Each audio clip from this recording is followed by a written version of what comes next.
ang PCG ay mapapasailalim sa DND at sa AFP kapag nagdeklara na po ng gera ang Congress. Maiwasan po sana natin na magkaroon ng pag-iisip. Naging mainit ang sagutan sa pagitan ni Senador Robin Padilla at Senador Kiko Pangilinan sa isyu ng girian sa pagitan ng China at Pilipinas. Pinaalalahanan ni Padilla na magdahan-dahan ang kanilang pahayag ang ibang mga senador na maaring makaapekto sa relasyon ng dalawang bansa, lalo na pagdating sa ekonomiya at higit na maapektuhan din ang ating mga kababayang OFWs na nasa China at mga bansang sakop nito. Sinita din niya ang tagapagsalita sa West Philippine Sea na si Commodore Tariela na magdahan-dahan sa pananalita na matatandaang ito ang ugat sa kaguluhan dahil sa mga irresponsableng pahayag nito laban sa China. Pangilinan? Salamat. Ako ay handa na magbigay linaw sa abot nating makakaya sa ating kasamahan at ang gentleman from Nueva Ecija at Camarines Norte. Opo. Norte. Maraming salamat po. Ako po bilang chairman ng Public Information po at masusing nakikinig po sa inyong palitan ni Senator Rodante Marcoleta. Katunayan, ako po'y masayang-masaya sa nangyaring palitan sapagkat nagkakaroon po ng paglilinaw. At ito po ang napakahalaga sa public information. Bagamat naging paminsan-minsan ay nagiging mainit ang talakayan, pero yun po ay nakabubuti para sa ating mga kababayan na nakikinig po sa oras na ito.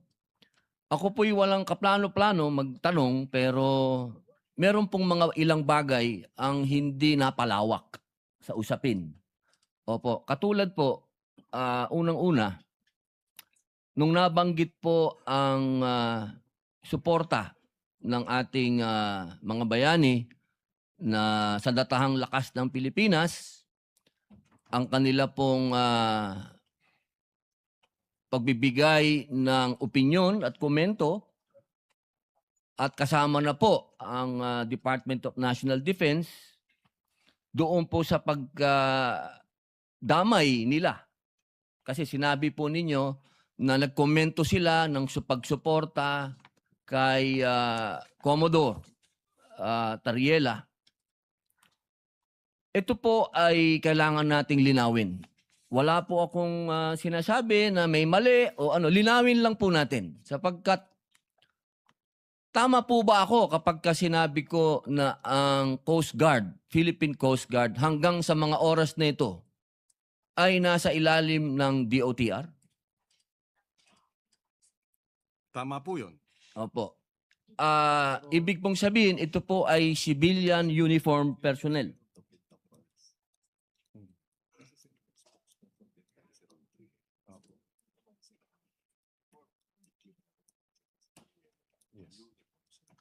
Yes. Ang paliwanag ng Department of National Defense ay bagaman siya po ay nasa DOTR, hindi rin kasi pinaliwanag o nilinaw kung ng China kung sino ang pinag-uusapan nilang certain Philippine Uniformed Service members. Ibig sabihin marami. At yung spokesperson ng Admiral Trinidad ng Navy, ng Philippine Navy, ay isa rin sa mga nagbibigay ng official statements tungkol sa usapin ng West Philippine Sea. Yun po. Kasi napaka linaw po ngayon. Opo. At nung sinabing uniform personnel, service members, ibig sabihin marami, sinabi pa yung or they will pay the price for what they did. So ito ay maanghang na salita dahil ito ay pananakot. They will pay the price. It's a threat. Siyempre ang ating DND, ang ating Armed Forces of the Philippines, pag may threat, seryoso ito. Hindi maaaring tumahimik. Hindi maaaring sabihing deadma. Hindi po ba? Opo, Seven Guardians? napakaganda po ng paglilinaw natin sapagkat kanina po sa palitan po ninyo ng salita at ito naman po very educational po no sa lahat ng ating mga kababayan. Para mas malinaw po lilinawin po natin bilang ako po ang chairman ng Public Information, ang Philippine Coast Guard po ay hindi kailanman sa ngayon ay nasa ilalim as of February 2026 ay wala po sa ilalim ng DND at ng AFP. Tama po ba ako? Tama ito. Opo. At yung pahayag po ng AFP at DND, hindi po ito parang inuutusan o sinusuportahan ang mga sinasabi po ni Ginoong Tariela. Siya ang spokesperson ng West Philippine Sea, anong tawag doon? Si Tariela, spokesperson West Philippines. No, spokesperson representing what? Yung group, di ba? So, composed of who? Yung sa West Philippines, yung task force. Yeah, Task force on West andun ng Philippines. military, di ba? Member kami doon. Yes. Yes, si Commodore Tariela, banggamat siya ay hindi miyembro ng Sandataang Lakas, ay siya ang spokesperson ng Task Force West Philippine Sea, na kung saan ang kabuang task force, kasapi dyan ang Armed Forces of the Philippines at ang Department of National Defense. Mr. President. Opo, tama po yan. Opo, napakaganda pong informasyon yan para sa ating mga kababayan. Pero kailangan po nating linawin, siya po ay nakasuot ng uniforme ng Philippine Coast Guard. So siya po ay civilian personnel. Hindi po siya military service personnel. Opo. Kailangan lang po natin linawin. Yes. Wala po akong sinasabing may mali o ano. That is correct. Opo, bilang ako po ay public information lamang po.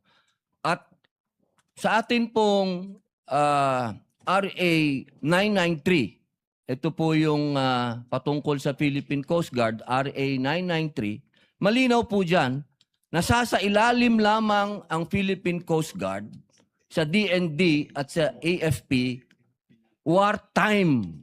Ibig sabihin, tama po ba? I beg your indulgence. Ako'y humihingi ng paumanhin. Maaring ulitin po dahil meron lang nabanggit sa akin. Opo, sorry po. Yung ating resource person. Opo, doon po sa 993. Opo, Republic Act 9993. 9993. Opo, ito po yung patungkol sa Philippine Coast Guard. Meron po tayong wartime attachment doon. Yes. Ang nakalagay po doon, magiging ang PCG ay mapapasailalim sa DND at sa AFP kapag nagdeklara na po ng gera ang Congress. Tama po ba?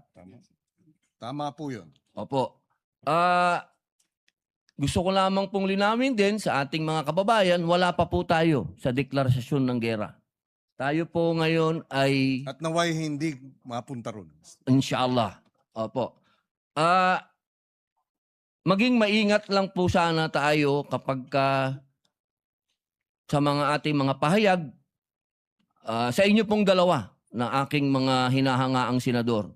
Sa inyo po, Senator Francis Kiko Pangilinan, kay Senator Rodante Marculeta, sapagkat sa ngayon po, ang laging pinag-uusapan, ang Chinese Coast Guard ay nasa ilalim ng Army ng China.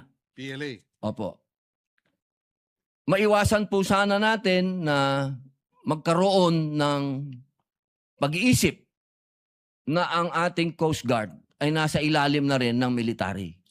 Sapagkat hanggang ngayon po, ay ipinagpipilitan ko at ipinaglalabang ko kung ano po ang RA 993. Ito po ay civilian in nature. Ito po ay hindi nasa ilalim ng military.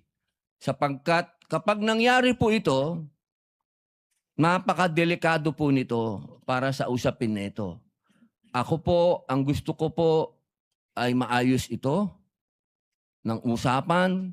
Hindi ko po kinokontra anuman kung ano ang damdamin ng bawat Pilipino dahil tama. Tama na ipaglaban po natin yung atin. Hindi tayo pwedeng umatras. At hindi din po ako papayag na kapag tayo inaapi na, kahit Gulayat pa yan, kapag dating po sa usapin ng lalaban tayo. Pero ang pakiusap ko lamang po, tamang impormasyon ang ibigay natin sa ating kababayan. Yun lamang po sapagkat napakahirap lumaban kapag bulag ka. Yun lamang po, Ginoong Pangulo, maraming salamat po. Maraming salamat kay Ginoong Senador Robin Hood Padilla sa kanyang mga tanong at makakaasa kayo. Kami ay nakikiisa sa iyo na ayaw natin ng gulo. Kung ako nga lang ang masusunod, kahit maghapon tayong magdebate dito tungkol sa agrikultura at pangingisda, yan talaga ang gusto kong gawin.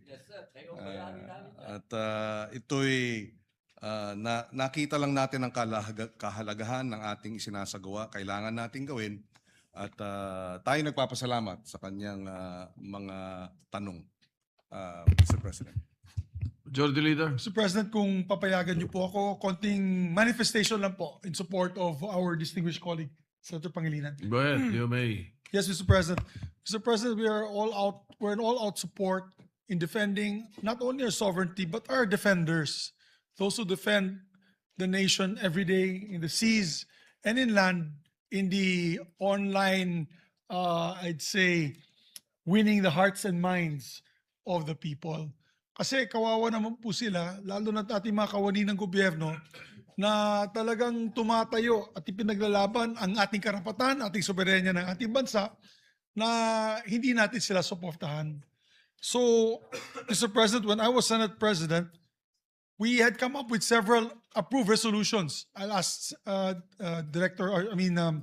DepSec Mavic to give us some of the resolutions we passed in the 19th Congress condemning itong mga acts. I think ito sa time na naputol yata yung daliri ng isang Coast Guard. Lahat po tayo ay unanimous na tumayo in defense of our Coast Guard and asking the Chinese forces to de-escalate the situation in the West Philippine Sea. Also, more so, Mr. President, we also put our money where our mouth is in the 2024 budget. I think isa sa pinakamalaking budget na nadagdagan po natin, nabigay po natin sa ating armed forces tsaka sa Coast Guard. I recall we gave the armed forces cybersecurity funds to anti-cyber espionage funds. We also gave them funds for missile systems. We also gave the Coast Guard ships. As a matter of fact, we put 2.4 billion to the Coast Guard. I'm just hoping, and I hope they're listening now, my dear friend Jay Tariela, together with the NSA, I think they're here, together with the government agencies that are listening. Sana po napunta yung pondo na ibigay po namin sa inyo. Sana po na ibili po nyo ng mga gamit. Nalaman ko po, bago lang itong budget hearing, na yung binigay po ng Senado sa ating Coast Guard na 2.4 billion para ibili po ng barko, hanggang ngayon hindi pa ginagamit, hindi pa na-obligate, Mr. President. Baka mawala na po yan, baka mabalik po yan sa National Treasury. Sayang naman yung napakahirap maghanap ng pondo para sa programa, para sa modernization, ay gumalaw po kami nung 19th Congress at nadagdagan po natin ang budget nila. Sana po ma-implement po nila yun. They were supposed to, I forget the name of the ship company. It was government to government, Australian government, Austal. Austal was supposed to provide the offshore ships. That was an